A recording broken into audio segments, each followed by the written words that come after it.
Hi. Hi. Hey, everybody. This is The Gathering. I am Brittany. I'm Corlicia. And I am Janelle. Welcome back to The Gathering. We are so happy to see you in 2021. Y'all like what I did there? I like that. That was good, friend. Thank you. I didn't practice or anything. But today we have a very special topic that we think is really appropriate to start this year off. We know that you guys have a lot of goals, you have a lot of dreams, but sometimes there's something that kind of comes in between that thing and you. And we're talking about imposter syndrome. We know that you have heard about it. You've probably even experienced it and couldn't put a name to it. So today we're going to help you figure out what it is, help you figure out how to combat it, and help you figure out how to work through it. So, ladies, shall we get started?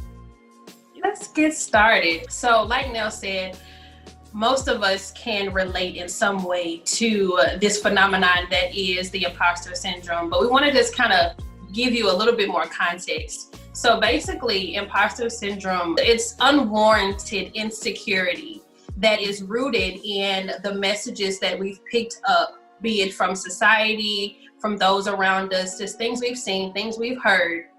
And basically, it's unwarranted insecurity, like I said, in your accomplishments and your success or your capability to reach your goals.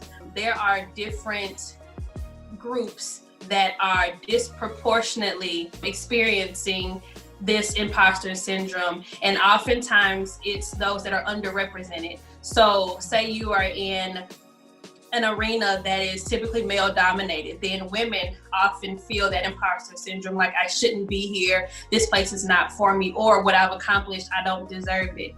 Maybe in school, like you're getting your undergraduate degree, and if you are significantly older or younger than the average student, then those who fall in those underrepresented categories can often feel that imposter syndrome or those feelings that are often associated with that. So it's either I can't have a seat at this table, or what I've accomplished I shouldn't have because I'm not capable, I don't have what it takes. And then you walk around feeling very fraudulent in your own body, in your own world, and basically like you're an imposter, like this is not your life and you don't deserve to be here. Yeah. I think that was an amazing explanation of imposter syndrome. And just from the explanation alone, feeling like you don't belong here, I personally have experienced. I've experienced that at work. For instance, I applied for a job at about 25, 26 years old. And when I got to the job, they were like, well, how many times have you applied? I've been applying for 4 and 5 years. And I was like, it was my first time.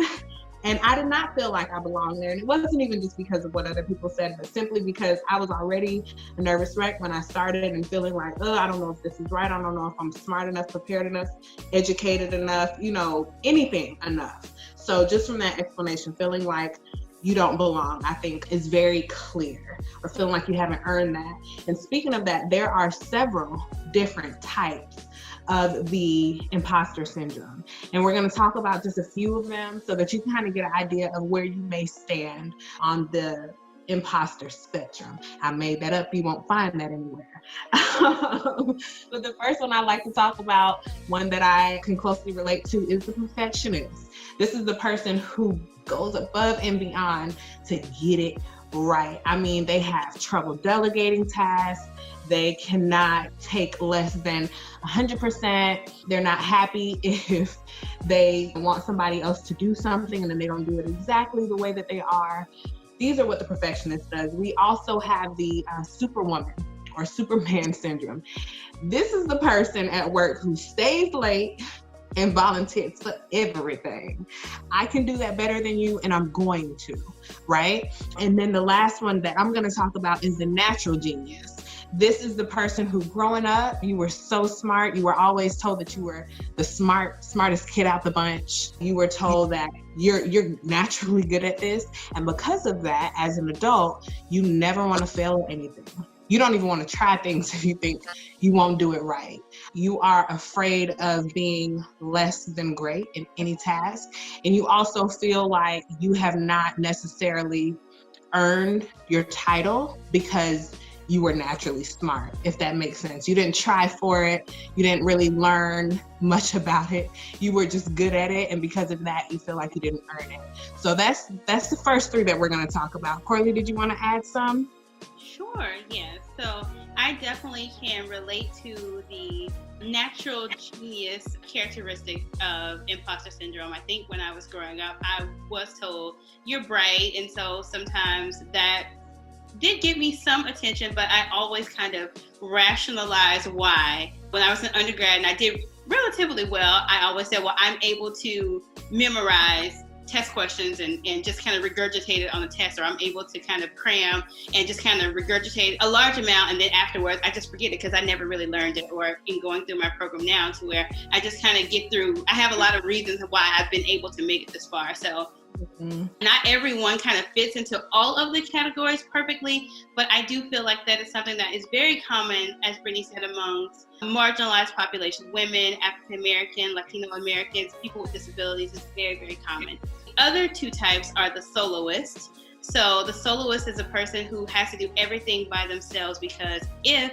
the people as they were to find out that I'm not as smart as everyone thinks I am, then I'll be found out. Like, my phoniness will be exposed. So I have to do everything that I can by myself so I won't be found out. And also the expert. So that is, the expert is the person that no matter how long you've been in a role, no matter how long you've had a title or done a job, that you always feel like you need to know more. These people are always endlessly going for different degrees and certifications because they feel like they need to know more.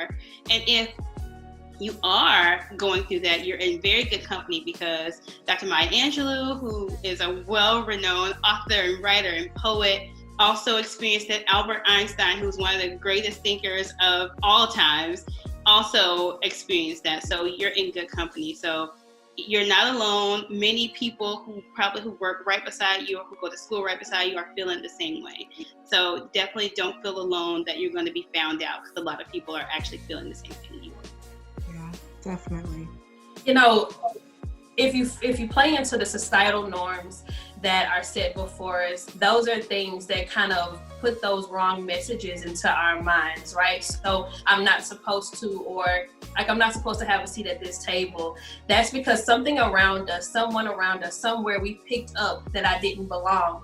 And like Corlicia said, if I'm feeling it, if you're feeling, like all three of us at some point have felt it somewhere, because Nell, you were transparent and you shared. I know that I've felt in some arenas like I've always been like the youngest in these different jobs, in these different roles, in these different positions that I've had. And so you're met with a lot of opposition sometimes. They're like, well, how are you already? And you're just this age, you know? And so society has a way of planting these seeds, and then you have this message that kind of grows and that makes you feel like, well, maybe I shouldn't have, or maybe there's a reason that's beyond just my capability and my feeling, like my work ethic, that has me here. But we're all in good company. You are not the only one that feels like that. And what we want to do, beyond just educating you on this topic, we want to encourage you to drop that as much as you can, because we know that it's hard, as much as you can when you go into this new year and then the years to come. In 2020, we had to stretch a little bit. We had to build some muscles to learn new ways of doing things. And so we're hoping that you will take some of that, extend some of that into this new year, into, like I said, the years to come, and do things differently. If you feel like you don't belong, go anyway. Go sit at that table that you don't think that you belong at. Go into that room that you don't think that you belong in. Apply for that job that you have, for whatever reason, told yourself that you shouldn't.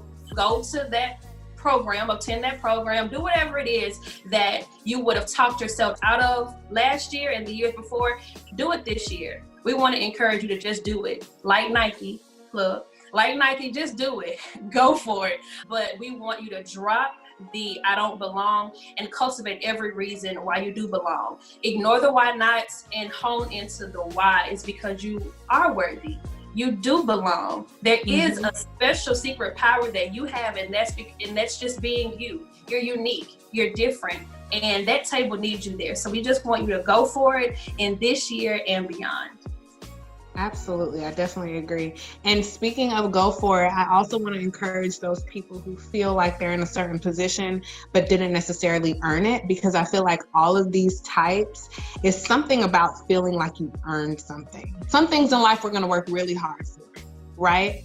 And some things in life you're going to apply at the right time. You're going to have the perfect interviewer. It's going to be a beautiful day. Everything is just going to fall in line. You deserve those moments. If somebody worked harder in different ways than you to achieve something, that's okay, and kudos to them. But if this is going to be the one time that your luck ran straight ahead of you and got you where you were, if it's because you're just a whiz at math and you've been that way since you were 2, you don't even try, if it's because you even know somebody, whatever the reason is, it all happened for a reason. You're in that place because you're supposed to be in that place, and it does not mean that you don't deserve it, and you should not believe that just because of how you got there. Point blank, period. I think that happens a lot. Feeling like you didn't earn something makes it feel a little different in achievement, and it shouldn't. It shouldn't. So to that woman who asked me how many times I applied, one time, ma'am. One time. And here I am. Here you are. And that's okay. And that's okay. And I mean, that was an excellent point, because I remember when I took the NCE and people were asking me when we got our results, they said, well, how many times did you take it? 1. And because they had taken it maybe a couple more times, they made me feel like ashamed to say that. I don't want anybody else to have to walk down that path. You applied 1 time. I took the test 1 time. Carlisha, I'm sure you have a very similar example. And that's okay. That means that was just how it worked for you. And just because someone had to take it more than once or apply more than once, they are not any less deserving, because this was their time too. So my 1 time was my time. Your 5th time was your time. But we're all here now, and we deserve to celebrate being here however we got here. Absolutely. Well, guys, I mean, I think that this is a very important topic. Like Nell said, it's a great topic to start off the year. We've been hearing people talk about imposter syndrome, so your Gather girls had to get in on the conversation just a little bit, because we wanted to share with our Gather family the importance of knowing what it means, putting a name to it, because now you can identify, you can take some ownership of what it is that you may have been feeling. But more than anything, we wanted to encourage you to go into the new year and beyond confidently, with no pause, and with full belief in yourself, because we believe in you and we want you to believe in you, and we want you to accomplish every single goal that you set, and then celebrate real hard, real fun, all of your accomplishments. Absolutely. Absolutely. Anything else you guys want to share? No? Okay. Well, with that being said, thank you guys again for joining us. We absolutely want you to believe in yourself and believe in the people around you. And until next time, bye. Bye, guys.